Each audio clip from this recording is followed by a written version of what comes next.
চুমুকে। সুপ্রিয় দর্শক, আজকে আমাদের মাঝে উপস্থিত রয়েছেন লেখক, গীতিকার ও রন্ধনশিল্পী রৌনক আরা মিতু। শুভ সকাল, কেমন আছেন? হ্যাঁ, শুভ সকাল। আলহামদুলিল্লাহ ভালো আছি। আচ্ছা, আমিও বেশ ভালো আছি, ধন্যবাদ আপনাকে।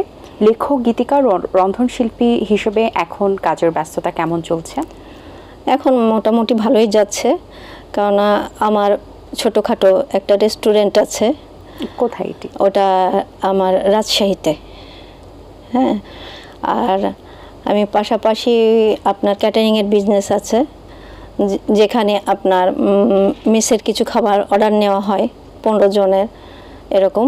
আপনি যেহেতু লেখিকা, একটু জানতে চাই কী ধরনের লেখালেখি করতে আপনার ভালো লাগে? আমার সব রকমই লিখতে ভালো লাগে, আর আসলে আমি যেটা লিখি, যেটা বাস্তব কোনো কথা বা বাস্তব কোনো ঘটনা, হ্যাঁ, আমাকে যে কোনো একটা থিম দিলে আমি চট করে লিখে নিতে পারি।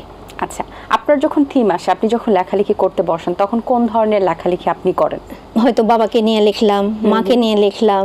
গীতিকার হিসেবে কতগুলো গান আপনার লেখা হয়েছে এবং আপনার?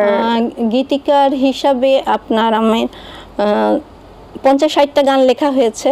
তার মধ্যে তার মধ্যে আপনার ইউটিউব চ্যানেলে আমার লেখা 2টি গান গেছে। আচ্ছা, বাকিগুলো সব অ্যালবাম আকারে। আচ্ছা, কোন কোন শিল্পী আপনার লেখা গানে লিখেছেন? আমার লেখা গান আপনার স্বাধীন বাবু, উনিও কণ্ঠশিল্পী, সুরকার, গীতিকার।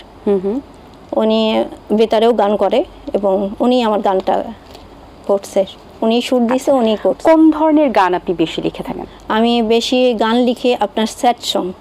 আচ্ছা, আপনার স্যাড সংগুলোই কেন আপনার কাছে ভালো লাগে? মানে আপনি রোমান্টিক কেন না, বা একটু হাইব্রিডের গানগুলো কেন না? লেখালেখি জিনিসটা আসলে মানুষের কষ্টের জায়গা থেকেই আসে। আমি যে লিখতে পারতাম এটা আমি নিজেও জানি না, তবে ওই লেখালেখিটা কষ্টের জায়গা থেকেই আসছে।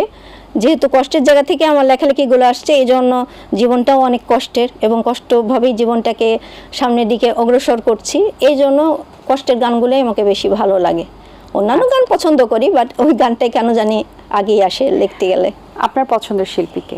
বাংলাদেশে আছে সাবিনা ইয়াসমিন, কনক চাপা, অ্যান্ড্রু কিশোর, এরা তো আছে। কি কি ধরনের রান্না আপনি করেন?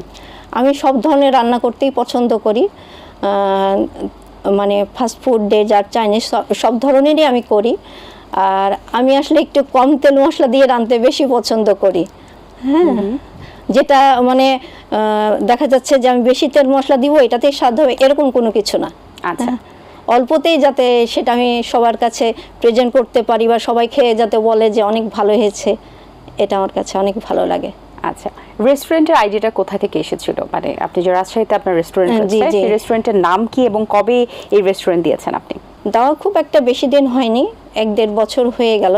আচ্ছা, আর এটা আমার ছেলের নাম দিয়ে আমি রেখেছি, রঙ্গন রাঁধুনি রান্নাঘর। আপনার রেস্টুরেন্টে কি কি ধরনের খাবার রয়েছে? খাবারের তালিকায় আপনার দেশীয় খাবার আছে কিছুটা, আপনার ওই যে সেট মেনু যেটা এরকম টাইপের খাবারগুলো রাখি। যেটা পিঠা প্রতিযোগিতায় আপনি অংশগ্রহণ করেছিলেন? জি জি, সেই সময়টা একটু জানতে চাই, কিভাবে অংশগ্রহণ করা হয়েছে, কোথায় এটি হয়েছে? এটা আপনার রাজশাহীতেই, আপনার ওই যে লবি ম্যাম কুকিং ফাউন্ডেশন আছে, তো উনি প্রতি বছরই প্রতিযোগিতার আয়োজন করে সেইখানে। তো সেইখানেই আমি নাম দিয়েছিলাম, তো ওখান থেকেই আমি সিলেক্ট হয়েছিলাম আপনার জেলা ভিত্তিকের 2nd পজিশনে। বাহ, আপনার পছন্দের পিঠা কি এবং কোন পিঠা আপনার কাছে খুব কঠিন লাগে এবং মজাদারও খেতে? পিঠা যেটা আমার সবচেয়ে বেশি, মানে সবাই খুব পছন্দ করে, গোলাপ পিঠাটা। হ্যাঁ, আমি একবার রাজশাহীতে মেলা করছিলাম, ওখানে গোলাপ পিঠাটা খুব চলছিল। গোলাপ পিঠা, তারপরে আপনার পাটিসাপটা পিঠা, হ্যাঁ, ওটা নুনতা পাটিসাপটা একটা মিষ্টি পাটিসাপটা, হ্যাঁ, এটা খুব চলছিল এবং মানুষ মজা করেও খেয়েছে। আর আমার ছেলে ও করছিল হলো চিজ কেক, এটাও খুব ভালো চলছে অনেক। আচ্ছা, অবসর সময় পাওয়া হলে কি করা হয়? অবসর সময় পেলে ওই যে একটু লেখালেখি করি। অসংখ্য ধন্যবাদ আপনাকে, খুব ভালো লেগেছে কথা বলে। অনেক শুভকামনা রইল আপনার জন্য এবং আপনার রেস্টুরেন্টের জন্য। ভালো থাকবেন সবসময়, ধন্যবাদ।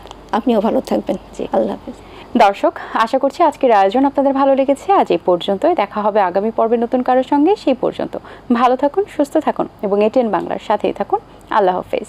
দিন আসে দিন যায়, সময়টা চলে যায়, তবু আছি এই বেশ ভালো।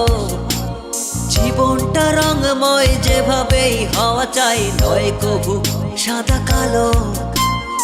এই আশাতে স্বপ্ন ভাসে, সুখ হাসে চোখে মুখে চায়ের চুমুকে।